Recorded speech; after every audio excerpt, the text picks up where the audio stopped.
Hello, I am Mike. Hello, I am Lily. Welcome to English Podcast Flow. Today we're diving into, this really interesting idea that might just change the way you think about learning English. Yeah. It's Yeah. all about why you should stop studying so much and start talking more. Right. It seems a bit backwards, right? I mean, we're always told to hit the books, and study hard. But Yeah. what if all that studying is actually making it harder to become fluent? It appears that fear plays a huge role, in language learning. It appears that a lot of people get trapped in this cycle of studying grammar rules over and over, and then when it comes to actually speaking, they freeze up because they are so worried about making mistakes. It's like having stage fright, but for conversations. You know that feeling where you want to say something, but you overthink every word and end up saying nothing at all? Right. I've definitely been there. Exactly. And the funny thing is that making mistakes is actually a crucial part of learning any language. Think about how babies learn. It appears that they don't have grammar textbooks or dictionaries, but they somehow manage to pick up language incredibly fast just by being immersed in it and repeating what they hear. Babies are fearless. Right. They just go for it, they babble, they imitate sounds, and they don't care if they mess up. Right. Can you imagine a baby stressing out about whether they are using the right verb tense? It's pretty amusing to think about. Right. But as adults, we tend to lose that fearless approach to learning. We get so caught up in trying to be perfect that we forget the simple joy of just trying to express ourselves, even if it's not grammatically flawless. So how do we break free from this overthinking trap and get back to that more natural way of learning like babies do? That's where this idea of the speak first method comes in. It appears that this method encourages learners to focus on speaking more than studying, to just jump into conversations even if they don't know every word or grammar rule perfectly. It's about getting those words out there, building confidence, and then refining your language skills as you go along. That sounds so liberating. But what happens if you are in a situation where you need to say something, but you just can't think of the right word in English? Do you just give up? Not at all. That's the great thing about the speak first method. It encourages you to be creative and resourceful. It appears that if you don't know a specific word, you can find other ways to describe it using simpler language. Studies show that doing this actually makes you a better communicator because you have to think on your feet and find new ways to express yourself. So instead of getting stuck on a word like refrigerator, you could say something like, that big cold box where we keep food. Exactly. It might not be the most elegant way to say it, but it gets your point across. And the more you practice this, the more you'll find yourself naturally expanding your vocabulary and getting more comfortable with expressing yourself in different ways. That makes a lot of sense. But what about this whole thing of translating everything from our native language to English in our heads? It feels like that adds an extra step and slows down our speaking. You've hit on another really important point. Studies show that translating in your head can be a major obstacle to fluency. Instead, we need to start training our brains to think directly in English, even if it's just with simple phrases at first. So instead of thinking, I want to drink coffee in your native language and then translating it, you would just think, I want coffee directly in English. Precisely. It might feel a little strange at first, but the more you do it, the more natural it becomes. You can start with simple observations like, the sky is blue, I'm hungry, or that dog is cute. It's like building up a mental muscle for English thinking. I love that analogy. So we've talked about the speak first method and thinking in English. What are some other practical tips for overcoming that hesitation and getting those words flowing more smoothly? Here's a fun one. The 5-second rule. Okay, this sounds interesting. Yeah. Is it anything like that 5-second rule about dropping food on the floor? This rule is all about training yourself to react quickly in conversations. The idea is to try to answer a question within 5 seconds without overthinking it or getting lost in grammar rules. So if someone asks you, what did you do today? Instead of freezing up and saying, you would just blurt out a quick answer even if it's not perfectly phrased. Exactly. The goal is to get comfortable with speaking spontaneously, and the 5-second rule helps break that habit of hesitating. It appears that often the first answer that comes to mind is the most natural and authentic anyway. It's like a conversational sprint. Yeah. I can see how that would be really helpful in building fluency and confidence. What else can we do to make our English speaking sound more natural and effective? It appears that instead of just memorizing individual words, focusing on learning complete phrases can be much more helpful. That makes sense. Phrases give us context and help us sound more like native speakers. It's like learning the building blocks of conversation, rather than just collecting individual bricks. Exactly. For example, instead of just memorizing the word apologize, you could learn the phrase, sorry, my mistake. It's more natural, more expressive, and easier to remember because it's linked to a specific situation. So instead of trying to build sentences word by word, we should be thinking in chunks of meaning, in phrases that flow together naturally. That's the idea. It's like learning a dance routine instead of just individual steps. You start to get a feel for the rhythm and flow of the language. This is all great stuff. Yeah. But let's be realistic. Many of us don't have constant access to native English speakers to practice with. What are some creative ways to find speaking partners or create opportunities for real-life conversation? There are actually tons of options out there, even if you don't live in an English-speaking country. Language exchange apps are a great way to connect with people who are learning your native language and are happy to practice English with you in return. That's a win-win. You get to help someone else while also improving your own skills. What are some other ideas? You might be surprised to hear this, but talking to yourself can actually be quite effective. Really? I thought that was a sign of, well. I know it sounds a bit odd, but hear me out. Talking to yourself in English allows you to practice without any pressure or fear of judgment. You can try out new phrases, work on your pronunciation, and just get comfortable with the sound of your own voice speaking English. I guess it's like having a built-in conversation partner who's always available.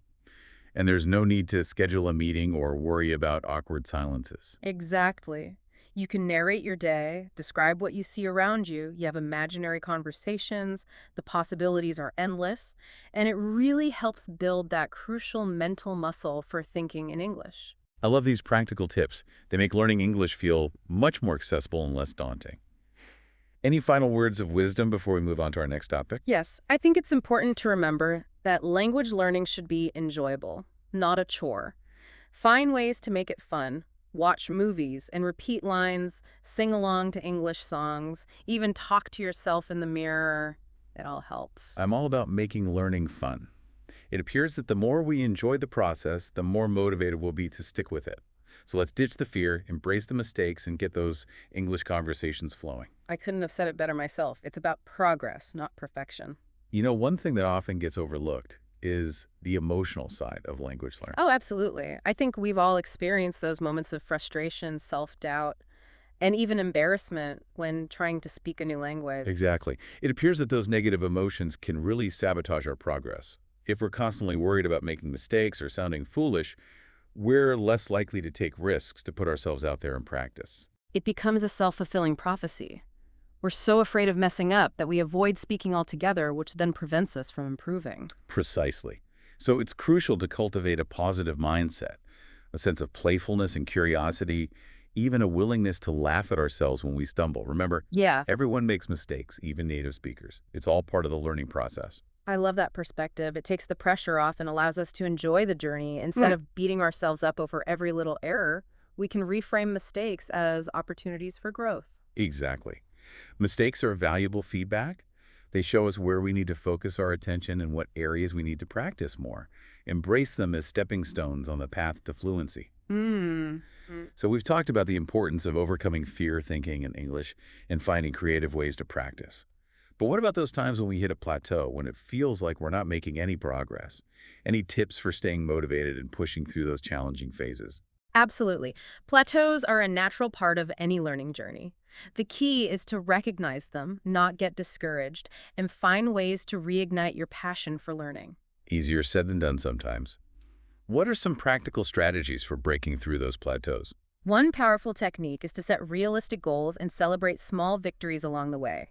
Instead of aiming for fluency overnight, break down your learning into manageable chunks. Maybe you want to master a certain number of new phrases each week, or have a 5-minute conversation in English every day. Those sound like achievable goals that could build momentum and a sense of accomplishment. Exactly. And don't forget to reward yourself for reaching those milestones. It could be something simple like watching your favorite English language TV show or treating yourself to a delicious meal. Positive reinforcement goes a long way in keeping motivation high. It's like training a puppy, treats for good behavior, right? Precisely. We all respond well to positive reinforcement, whether we're learning a new language or a new trick. So we've covered a lot of ground today, from mindset shifts to practical tips. As we wrap up this part of our conversation, I'd love to hear your thoughts on the role of culture in language learning. Is it important to immerse ourselves in English language culture to truly master the language? That's a great question, and it's one that often sparks debate among language educators. While I don't believe cultural immersion is strictly necessary to achieve fluency, I do think it can significantly enrich the learning experience and deepen our understanding of the language. It's like adding another dimension to the learning process. Instead of just focusing on words and grammar, we start to appreciate the nuances, the humor, the values that are embedded in the language. Exactly. Culture and language are intertwined. By exploring English language music, movies, literature, even food, we gain a deeper appreciation for the way native speakers express themselves, their worldview, their sense of humor. It's like learning the secret code of a culture, unlocking those hidden meanings and cultural references that make the language come alive. I remember when I first started watching English language sitcoms, I was completely lost when it came to the jokes and cultural references. I can relate. It can be a bit like trying to decipher a puzzle at first, but as you expose yourself to more English language culture, those pieces start to fall into place and you begin to understand the humor, the slang, the cultural nuances that make the language so rich and expressive. It's like a light bulb moment. Suddenly you're not just understanding the words, but you're understanding the people behind the words, their way of thinking, their way of life. Precisely. And that's where the real magic of language learning happens. It's no longer just about memorizing vocabulary or grammar rules. It's about connecting with another culture, broadening your horizons, and expanding your understanding of the world. So while cultural immersion might not be essential for basic fluency, it sounds like it's an invaluable tool for taking our language skills to the next level. I couldn't agree more. It's the difference between simply speaking a language and truly understanding it, appreciating its beauty, and using it to connect with people on a deeper level. That's a beautiful way to put it. It's like the difference between reading a travel brochure and actually experiencing a place firsthand. Yeah. Cultural immersion gives us that firsthand experience of the language, allowing us to truly feel its pulse and rhythm. Exactly. And that's what makes language learning so rewarding. It's a journey of discovery, not just of words and grammar, but of ourselves and the world around us. I love that perspective. It reminds us that language learning is not just a mental exercise. It's a transformative experience that can open up new worlds and connect us to people and cultures in profound ways. Beautifully said. And, I'm really excited to dive into some practical ways to weave cultural immersion into our English learning routines. Absolutely. It's one thing to talk about the concept, but putting it into action is where the real magic happens. So where do we begin? What are some easy and enjoyable ways to start immersing ourselves in English language culture? Well, one of the most accessible and enjoyable ways is through entertainment. It appears that movies, TV shows, music, and even video games offer a fantastic window into English language culture. I completely agree. I've learned so much about American culture, for example, from watching sitcoms like Friends and The Office. Exactly. You pick up on the humor, the slang, the social norms, even the fashion and food preferences. It's a subtle but powerful way to absorb the culture while also improving your listening comprehension and vocabulary. And it's so much more engaging than just studying textbooks. Right. It feels like you're actually participating in the culture, even if it's just through a screen. Precisely. And don't limit yourself to just American culture. Explore films and TV shows from the UK, Australia, Canada, and other English-speaking countries. You'll be amazed by the diversity of accents, dialects, and cultural perspectives within the English-speaking world. Yeah, it's a reminder that English is a global language with a rich tapestry of cultural influences. What are some other ways to go beyond the screen and experience English language culture in a more hands-on way? Well, if you have the opportunity, traveling to an English-speaking country is an incredible way to immerse yourself fully in the language and culture. Of course, travel isn't always feasible for everyone, but even within our own communities, there might be opportunities to connect with English speakers or participate in cultural events. Absolutely. Check out local language exchange groups, cultural centers, or even expat communities. You might be surprised to find English speakers right in your own backyard who are eager to share their language and culture. I love that idea. It's all about being proactive Right. and seeking out those opportunities for real-life interaction. Yeah. What about reading? It appears that books and articles can also be great tools for cultural immersion. Absolutely. Literature offers a deep dive into the heart and soul of a culture. It exposes you to different writing styles, perspectives, and ways of thinking. Yeah, I find that even reading simple things like English language news articles or blogs can be helpful for staying up to date on current events and cultural trends. That's a great point. It's about finding materials that are relevant to your interests and goals. Yeah. If you're passionate about cooking, for example, why not explore English language cookbooks or food blogs? That's a delicious way to learn. Yeah. And it ties back to our earlier point about making language learning fun and enjoyable. The more we connect with our passions, the more motivated we'll be to learn. Exactly. And don't underestimate the power of music. Listening to English language songs is a fantastic way to improve your listening skills, expand your vocabulary, and even learn about different musical genres and cultural influences. Yeah, music has a way of bypassing our conscious mind and tapping into our emotions. It's a powerful tool for language learning, especially for picking up on pronunciation, rhythm, and intonation. Absolutely. And don't be afraid to sing along, even if you don't know all the words. It's all about having fun and letting the music carry you along. So we've covered a lot of ground today. We've talked about the importance of embracing mistakes, thinking in English, finding creative ways to practice, and immersing ourselves in English language culture. What's the key takeaway you hope our listeners will walk away with today? I think the most important message is that language learning is a journey, not a destination. It's about progress, not perfection. Embrace the challenges, celebrate the small victories, and most importantly, have fun along the way. Beautifully said. And remember, the more you engage with the language, the more you'll discover its beauty, its richness, and its power to connect you with people and cultures from all over the world. It's what makes language learning so incredibly rewarding. Yeah. It's not just about acquiring a skill. It's about expanding your horizons, enriching your life, and opening yourself up to a world of possibilities. I couldn't agree more. So we were discussing some great ways to make language learning more engaging by incorporating those cultural elements, and you were about to share some specific examples. Right. Yeah. What were those? Well, one of the easiest ways to start is by simply changing the language settings on your phone or social media accounts. This little trick can make a big difference because you will be constantly exposed to English in your daily life, even if it's just for short periods of time. Oh, that's a really good idea. Yeah. It's like creating a mini English-speaking environment for yourself. Right. It appears that you are constantly surrounded by the language, even when you are not actively studying. Exactly. And it helps you get used to seeing English in different contexts, like in menus notifications or even just casual posts from friends. It appears that this can help to normalize the language and make it feel less foreign. I can definitely see how that would be helpful. Yeah. It's like training your brain to recognize English as a part of your everyday life, rather than something you only encounter in textbooks or classrooms. What are some other ways we can make those small changes that have a big impact? Another simple but effective technique is to start labeling things around your house or apartment in English. You could put sticky notes on furniture appliances or even just everyday objects.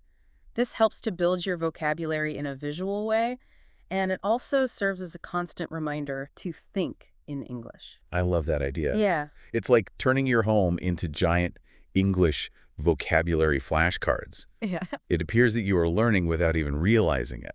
Exactly, and it can be a fun way to involve your family or roommates in the process. You could even make it a game to see who can remember the most words. It appears that the more you interact with the language in a playful way, the more likely you are to retain it. Oh, for sure. That's a great point. It's all about finding ways to make language learning a natural part of your daily life. It appears that the more we can integrate English into our routines, the less it will feel like a chore and the more we will enjoy the process. Absolutely. And speaking of routines, another helpful tip is to try to incorporate English into your hobbies or interests. It appears that if you love to cook, find some English language recipes to try out. It appears that if you are a music fan, start listening to more English songs and paying attention to the lyrics. It appears that if you enjoy watching movies, try switching on the English subtitles. It appears that there are endless possibilities. Yeah, for sure. That's such a great way to stay motivated. Yeah. It appears that when you combine language learning with something you already enjoy, it doesn't feel like work at all. It appears that it becomes a natural extension of your passions. Exactly. And it helps you to connect with English on a deeper level. It appears that you are not just learning the language, but you are also experiencing it in a meaningful way. Yeah, I really like that perspective. So we've talked about a lot of practical tips for immersing ourselves in English. But what about the bigger picture? What is the ultimate goal of all this immersion? I think the ultimate goal is to reach a point where you no longer feel like you are learning English, but rather you are simply living it. It's about developing a level of comfort and fluency where you can express yourself, effortlessly understand native speakers without having to translate everything in your head, and truly connect with the culture on a personal level. It sounds like the dream. Yeah, It's like reaching that sweet spot where English becomes second nature. yeah. It appears that you can just be yourself and communicate freely without any barriers. Exactly. And while it takes time and effort to get there, the journey itself can be incredibly rewarding. You will discover new things about yourself, expand your worldview, and build connections with people from all over the world. Bill said. I love that. It's a reminder that language learning is not just about acquiring a skill, but about opening up a whole new world of possibilities.